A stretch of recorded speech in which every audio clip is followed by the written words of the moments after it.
The College Football Playoff Quarterfinals are here. They are real, and they will be spectacular. Fiesta Bowl preview and prediction. Rose Bowl preview and prediction as we take a New Year's trip around this big old nation. From Pasadena to Piscataway, College Park to the Coliseum, Seattle to State College, Columbus to Camp Randall, the Zoo to the Rock, and everywhere in between.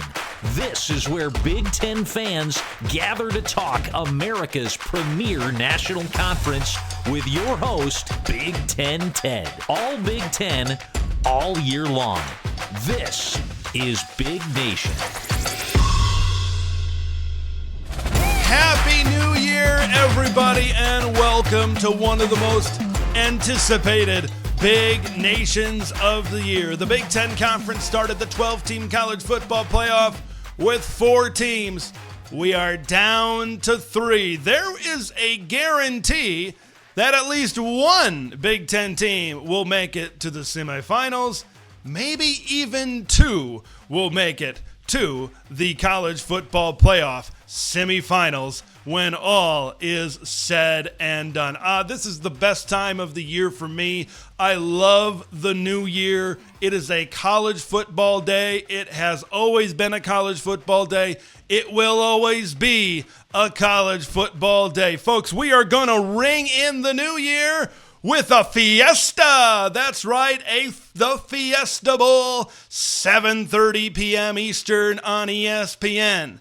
The number 6 seed Penn State Nittany Lions, they are 11.5-point favorites. They'll take on the champions of the Mountain West Conference, the number 3 seed Boise State Broncos. This game has an over-under total of 53.5 points. Penn State all year long, and I think it's more than just this season. I think this has been a James Franklin thing to keep focus on the current task at hand. On Twitter, you've seen it in press conferences, they will always say the opponent, Maryland, Maryland, Maryland, Minnesota, Minnesota, Minnesota. Well, this week you might say it's Boise, Boise, Boise. Yeah, I guess you could say that to keep with the trend, but really it's Jeanty, Jeanty, Jeanty. With all due respect to the Boise State Broncos, this is a one-dimensional football team. That one dimension, though, is pretty damn good, okay? So Penn State needs to be completely dialed in on how to attack Ashton Jeanty. I think the number one thing, Tom Allen and James Franklin, I'm sure they've been preaching it. If they haven't by now, they might run into a problem, certainly in the desert on New Year's Eve. You got to tackle. You can't let Ashton Jeanty break arm tackles.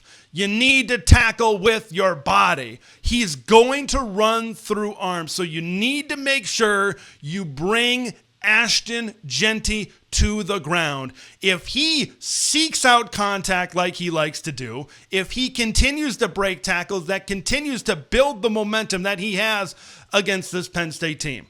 So Penn State needs to make sure, maybe more than anything in the entire game plan, tackle, tackle, tackle Ashton Jeanty. I know it sounds simple, but trust me, it is going to be a difficult task for the Penn State Nittany Lions. Getting him to the ground is going to be one of the biggest factors for Penn State, certainly, in this game. And you cannot let Ashton Jeanty have his best game of the season. What are his best games, you ask? Buckle up.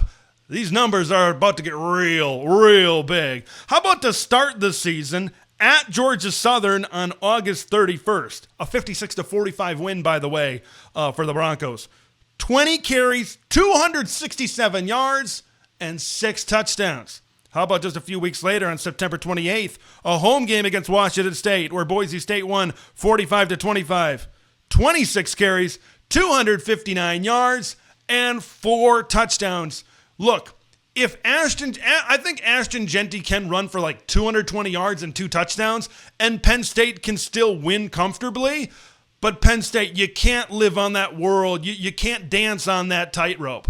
Because this thing, I know Penn State is a much superior football team. Like, let's not kid ourselves, and I'm going to get to that as this preview certainly progresses. But if I'm looking at this thing, like he's had 6 200-yard games this season, 6 games with 3+ touchdowns. I think the goal for Penn State has to be hold him to under 200 yards and hold him to under 3 touchdowns. If that happens, the Nittany Lions are walking out of the desert and they are punching their ticket to the College Football Playoff Semifinals. No question about that. Now, here's the thing with Ashton Jeanty and what he kind of really allows the rest of the offense and the rest of the team to do.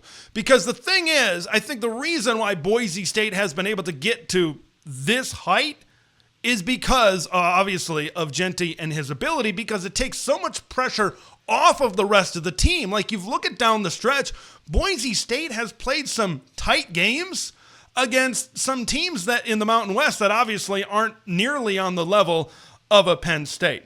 So Ashton Jeanty running the ball well on first down, running the ball well on second down, takes the pressure off of quarterbacks Maddox Madsen, who's had a decent season, 22 touchdowns to just 3 interceptions. He's taking care of the football. It takes pressure off of Cam Camper, former Indiana Hoosier, by the way, 837 yards, 4 touchdowns for him. It takes pressure off of those guys to be able to make plays. So what Penn State has to do, we talked about the sure tackling and wrapping him up, bringing Ashton Jeanty to the ground, of course, but you need to play well on first down. You need to play well on second down, right? I think the greatest enemy for Penn State is Jeanty getting like 6 to 8 yards on first down. If you hold him to like 1 to 3 yards on first down and you make him get tough yardage, right? If you make him play that kind of game and not allow him to break those explosive runs and break those arm tackles, that's where you want to live. You want to live where Boise State has to convert 3rd and 6s. You want to live where Boise State has to convert 3rd and 8s. Because now those are plays and those are situations where, in theory, you take the ball out of the hands of Ashton Jeanty and you put it into players that aren't nearly certainly as good. Jeanty this season, 2,497 yards rushing. How did this guy not win the Heisman Trophy? Over 7 yards a pop, 29 touchdowns on the ground. It is ever clear what Penn State needs to do and what they need to shut down, certainly in this ball game as well. Now, they're almost like all of what Penn State can do and what all I'm going to lay out for the Penn State Nittany Lions here really revolves and has a ripple effect on containing and stopping Ashton Jeanty. Penn State needs to unleash Dome Drew. Dome Drew Aller certainly is a thing. Look back to the last game of the year last year where he lit it up against, well, a bad Michigan State team. Look what happened in the Big Ten championship game, how well he played in that game. When he plays indoors, Drew Aller has been known to certainly play really good football. You need to get Drew Aller's confidence going early, and I think a good way, and I think the matchup really favors him throwing the football early and maybe Penn State throwing to open up some run lanes. Certainly, Boise State is not good against the pass. They're 109th in FBS, allowing nearly 250 yards per game. Boise State much better against the run. 23rd in the country, giving up 115 yards per game on the ground. For Penn State, I think you want to score this is kind of obvious, but just bear with me for a little bit. You want to score as much as possible, as quickly as possible, because I kind of told you how everything's going to kind of circle around to Jeanty. If Penn State gets out and they are humming, they are getting the ball to Tyler Warren, they're getting the ball to their receivers, and they're moving the football down the field, and they're putting up points and building confidence early, all of a sudden it's 7-0. All of a sudden it's 14-0. All of a sudden maybe it's 21-0, or maybe even like 21-7, or it's 24-7. You know, these types of scores where you're moving the football down the field and you're doing enough containing Jeanty on the other side. Now all of a sudden what happens? Now Boise State has to do different things other than Ashton Jeanty. They got to throw the football to be able to get back into this game. You want to everything revolves around taking the football out of the hands of Ashton Jeanty, because Boise State's very slim hope is Ashton Jeanty just absolutely going nuts on Penn State, and Penn State coming out a little bit flat. So starting fast kind of takes care of both of those things, certainly on the offensive side of the football. Last thing, don't get caught. Don't get caught. Don't get caught with all of your eyes in the backfield. I know there's a temptation. Look at the graphic. It says Jeanty, Jeanty, Jeanty.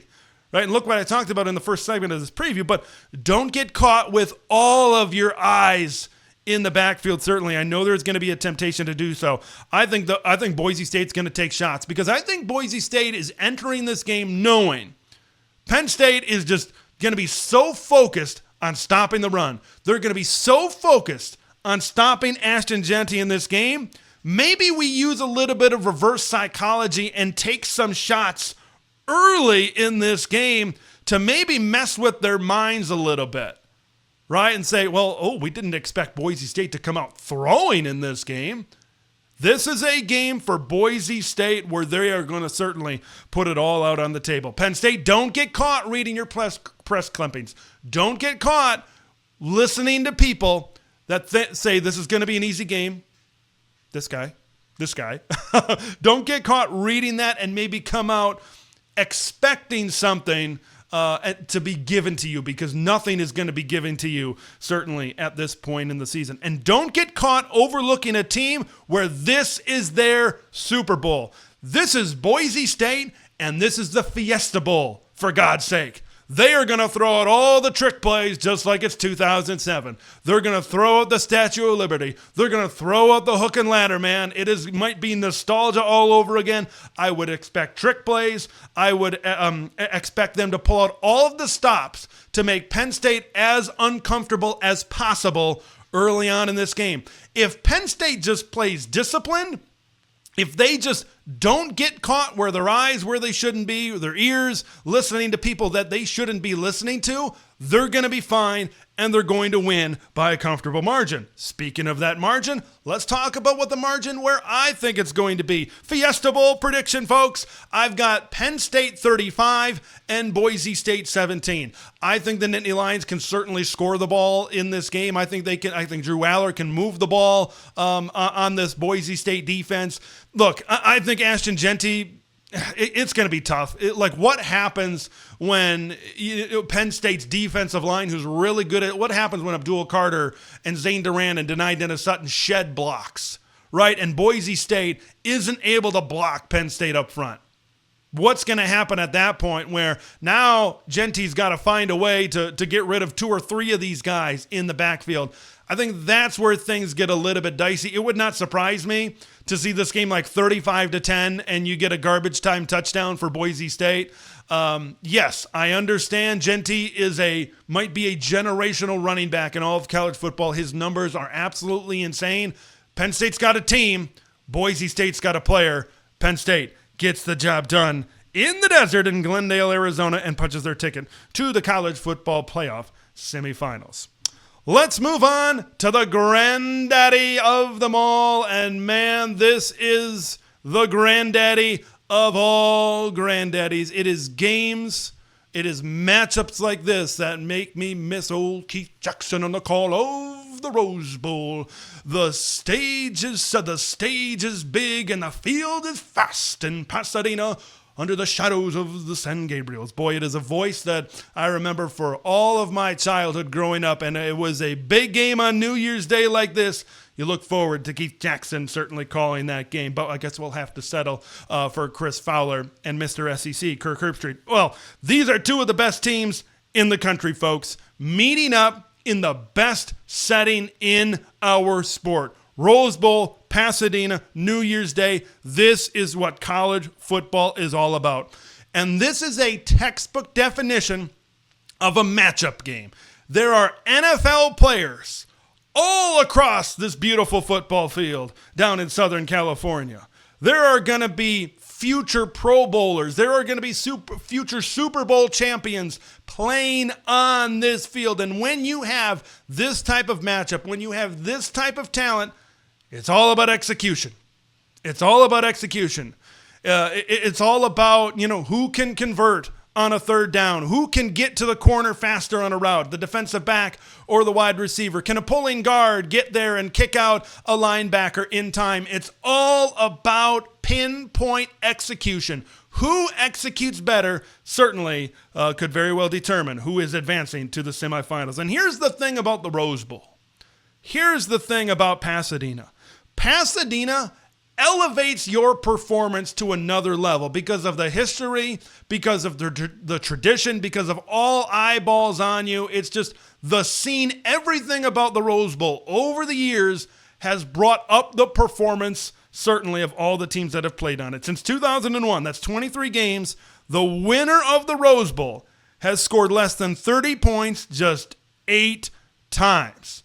The offenses for Ohio State and Oregon, they're going to be playing on the fastest of tracks, and I think we're going to see points, and we're going to see a lot of points. Folks, bet that over. 55.5 is the over-under. All right, let's dive into this matchup a little bit. And when you talk about offenses and when you talk about points and when you talk about scoring, you got to talk about the generals of the offensive unit, those, of course, being the quarterbacks. Both of these quarterbacks have been extremely efficient this season. I think these are probably the two best quarterbacks remaining in the college football playoff. I trust both of these quarterbacks. Whoever wins this game can certainly lead their team to a national championship. And I think the winner of this game is certainly going to be the favorite for the national championship going forward. Will Howard and Dillon Gabriel are tied for second nationally in completion percentage at 73%. So what does that tell you? Both of these quarterbacks are very experienced. Both of these quarterbacks are extremely efficient. Both of these quarterbacks get rid of the football quickly. Both of these quarterbacks are very smart. They've seen a lot, and not a lot is going to catch them off guard. Not a lot is going to surprise them. So maybe it's up to the defensive coordinators to get very creative in this game, to maybe pull out some new blitz packages, to pull out some new disguising in coverages, to maybe show them something, even throughout all of these 5-6 years, whatever they've been playing college football, to maybe throw out something that they truly haven't seen yet. Here's the question I have, maybe for you, that you can leave your answer in the comments, that I will certainly answer myself right now. Which quarterback do you trust, do I trust more to carry their team in this setting, in this environment where you know it's going to be a matchup game, where you know it's going to be a close game, where you know it's going to be a tight game? Which quarterback do you trust when the sun sets below the San Gabriels and we get late into the third quarter and we get into the fourth quarter? Which quarterback do you trust to be able to make plays? I'll tell you who I trust more. I trust Dillon Gabriel more because Dillon Gabriel has proven it. Now, don't get it construed. Will Howard can certainly do the job, right? Will Howard has certainly been a very good quarterback this season. When the game is close, when the game is tight, like I expect this one to be, I've seen Dillon Gabriel do it. And I've seen Will Howard come up a little bit short. Now, Will Howard had a fantastic game the first time these two teams met up. But wasn't aware of the clock, slid down. We all know what happened in the end there. What about that Michigan game where he threw 2 key interceptions, and when Ohio State wasn't playing their best, he couldn't will them to a victory? When Oregon wasn't playing their best at the end of an 8-game stretch, Dillon Gabriel was able to make some key plays down the stretch against the Wisconsin Badgers to win 16-13 in that particular game as well. And then when I look at just the skill sets of these quarterbacks, I think I trust Dillon Gabriel a little bit more as a playmaker than Will Howard is. Now, Will Howard kind of coming into the season, you knew that he certainly had a running ability. I'm not sure if Ohio State has utilized it maybe as much as I expected they would this season, but I think one thing we've seen out of Dillon Gabriel is his legs, is his escapability. When there's pressure on him, he is very slippery. Now, it helps that they've got a great offensive line. We'll certainly touch on that here in just a minute, just a little bit, but his legs, I think, are a huge part. They've been a huge part in some of these games this season, and I think that's going to be a little bit of an X factor, certainly in this game. Ohio State needs to be aware of the escapability where Dillon Gabriel, when you get pressure on him, he can kind of work the pocket, almost form a second type of pocket and a second type of play, and work the football down the field. I trust that part, the playmaking part of Dillon Gabriel, more than I do certainly Will Howard. And when you have a matchup game like this, you want to put your faith into the quarterback. And right now, I think my faith goes in to Oregon quarterback Dillon Gabriel because he's proven it, not just here. Remember that Oklahoma and Texas game as well, where he was able to lead the Sooners back when he was playing out there. So he's got lots of experience just in general and lots of experience in tight game situations where he comes out successful. So this game is a story in and of itself. Every football game, every Rose Bowl is a tremendous tale that is told, and I think the trenches are going to tell the tale, certainly in the way this game ebbs and flows throughout this game. I think that the offensive line and the defensive line for the Oregon Ducks and the Ohio State Buckeyes, it's a lot like an earthquake, right? You've got that fault line, and the fault line is the line of scrimmage, but it's got a ripple effect that affects so much other parts of this football game as well.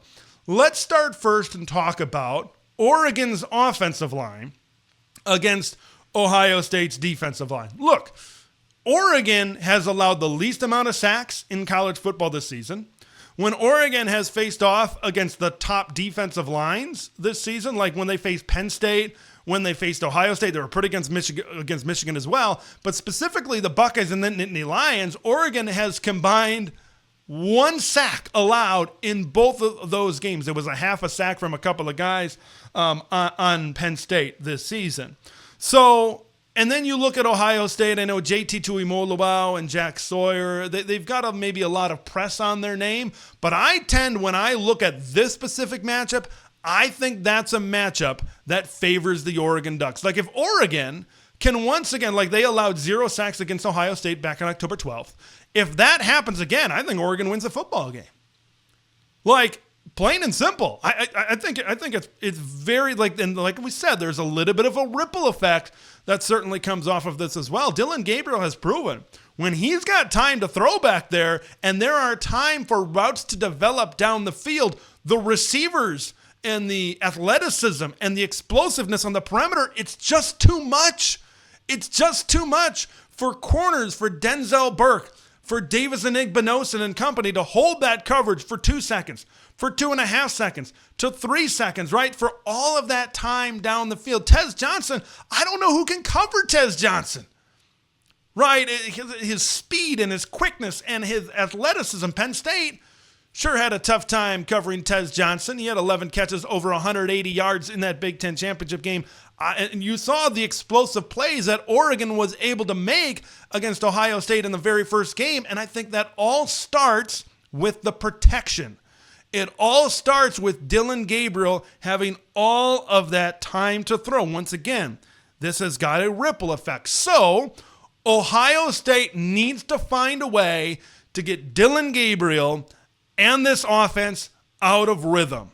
When Will Stein is able to call plays right down the play sheet, when Oregon is able to do exactly what they want to do, they are a machine offensively, whether it's throwing the football, whether it's running the football with Jordan James or Noah Whittington. You need to get them off script. How do you do it? First of all, well, it sure would help if you could get pressure with your front four. As I already mentioned with this pass protection unit, that's going to be a difficult task. Now, here's kind of what happens on the backside of this. If Ohio State is bringing more bodies and they're bringing more personnel to be able to try to get more pressure, it better hit home, because if it doesn't and you have less personnel back there, it's more chances for an Oregon explosive play, certainly over the top. As well. Now, this is it.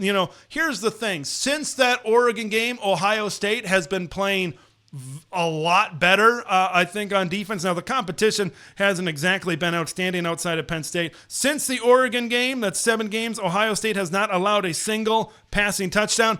I'm not sure if that's going to happen. But if it does, it means Ohio State will have gotten a lot of pressure, certainly, in this game. So you need to get them behind the sticks. Like kind of what I talked about with Penn State and Boise State and playing well in the early downs. Ohio State needs to play well in the early downs against the Oregon Ducks in this specific matchup. It's going to be a lot of fun Jim Knowles needs to dial up his best defensive game plan, certainly of the year. What about on the other side? A lot of people nationally were talking about, no Seth McLaughlin at center, no Josh Simmons at left tackle. It's been musical chairs on the offensive line. Tennessee could go in there. Man, I think they could have a really good day. And Ohio State could be in trouble. Ohio State kind of dominated Tennessee's great defensive front, didn't they? Carson Hinsman over there at center, I think has done a really good job. Remember, Carson started some games last season, and now Donovan Jackson moving over to tackle. We know Donovan Jackson, of course, was an All-American guard. So how they've kind of shifted things around, I'm not sure if you can say that this is an Ohio State offensive line that is musical chairs or it's porous or all of this stuff. I think you need to put some respect on the offensive line right now of the Ohio State Buckeyes. But the matchup against Oregon's defensive line. Oregon had a very good performance the last time these two teams met up. Also, something worth noting, Jordan Birch did not play the last times these two teams met up. Jordan Birch, of course, is playing in this game, in this Rose Bowl game as well. Oregon needs to be better up front on the defensive line, certainly than they were against Penn State. Penn State rushed for nearly 300 yards against them. What was over 500 yards of total offense that the Nittany Lions were able to compound in that Big Ten championship game as well. Oregon needs to find a way to limit these explosive plays. Like you look in that game against Tennessee, when Ohio State was able to kind of unleash that home run ball with Jeremiah Smith and Emeka Egbuka certainly down the field, that's where Ohio State was really start to run away with it. And where does it start? It starts at the places that are telling the tale. It starts in the trenches. It starts with Ohio State giving Will Howard a clean pocket. How is Mateo Uyunglele going to play in this game? How is the aforementioned Jordan Birch going to play in this game? Bryce Betcher, we've seen him kind of come on blitzes and different things that way. Tatum Tuioti, right? How Derek Harmon, Jamari Caldwell, how are all of these guys going to play up front? I think it depends on how much which defensive line can get more pressure, can get the other quarterback as uncomfortable, can maybe make life a little bit easier for their secondary down the field. Both teams in their initial meeting were able to get some explosive plays down the field. Consistent pressure, I think, from the Oregon Ducks limits the chances Chip Kelly is going to take certainly down the field. Shrink that pocket on Will Howard. It kind of goes both ways, I think, for both teams. Certainly, they're going to feel a lot more comfortable winning if their defensive lines can get a lot more pressure on the opposing offensive line, certainly as well. Okay. Man, there's been a lot in here, but I am excited. This is going to be a fantastic New Year's Eve and New Year's Day. We talked about how this is a matchup game and there's so much great talent across all of these things. Offenses could certainly go back and forth. I think just like I laid out, I think both teams are going to be able to get explosive plays down the field. Both teams, I think, are going to score a lot of points. Both teams need to be disciplined. And when you talk about discipline, discipline starts with coaching and being prepared and focused. Turnovers and penalties. Right? Those are things that can sway a game like this. And if I'm not saying 3 turnovers or 4 turnovers, one turnover. When you have offenses that can go as back and forth, and if they can score as much as these offenses, taking one possession away could be the difference in the game. One penalty late in the game could be the difference in the ball game. Which coach do you trust to have his team more prepared, more focused, and more motivated? I'll leave that question up to you. Folks, I could sit here and talk about Oregon and Ohio State until all of the cows from all of the ranches across America come home, but it is time for my prediction. Whew, what a matchup this is going to be. It was the college football game of the year in October. I think it's got the potential to take it to the next level. But here's the thing about the October 12th matchup with this matchup. I think we're going to see the same result. I think the Oregon Ducks get it done yet again. I trust Dillon Gabriel more than I trust Will Howard in this type of game. in this type of environment.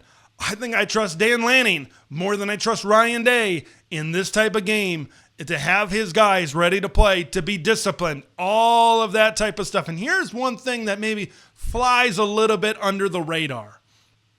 I trust the Oregon defense to just come up with one stop. They've proven it time and time again. They had the Nico Reed interception in the Big Ten championship game to seal the deal. They had in a tight game. Of course, you had Will Howard sliding down an offensive pass interference. Hey, that might have helped out a little bit, the 12-man penalty, but they found a way, somehow, some way, to get that stop against Ohio State. Mateo Uiagalelei coming up with a big interception to seal the deal against Wisconsin. Oregon has proven time and time again in a close game, Tosh Lupoi's defense comes up with one stop when one stop is needed. I think the Ducks advance to the semifinals of the College Football Playoff. Man, that was a hell of a preview, a half an hour preview of 2 football games, but I love it. This is going to be an epic New Year's Eve. We're going to ring in the new year with the Penn State Nittany Lions, and we're going to celebrate the new year with the Ohio State Buckeyes and the Oregon Ducks. These are my picks. What are your picks? Leave them in the comments below. I'm Big Ten Ted. Folks, Happy New Year. Enjoy the games. I will be back live following the Rose Bowl. It is going to be epic. Thank you for watching and listening to Big Nation. Make sure to subscribe and follow Big Ten Ted on X, YouTube, and podcast platforms to stay in the know on all things Big Ten football.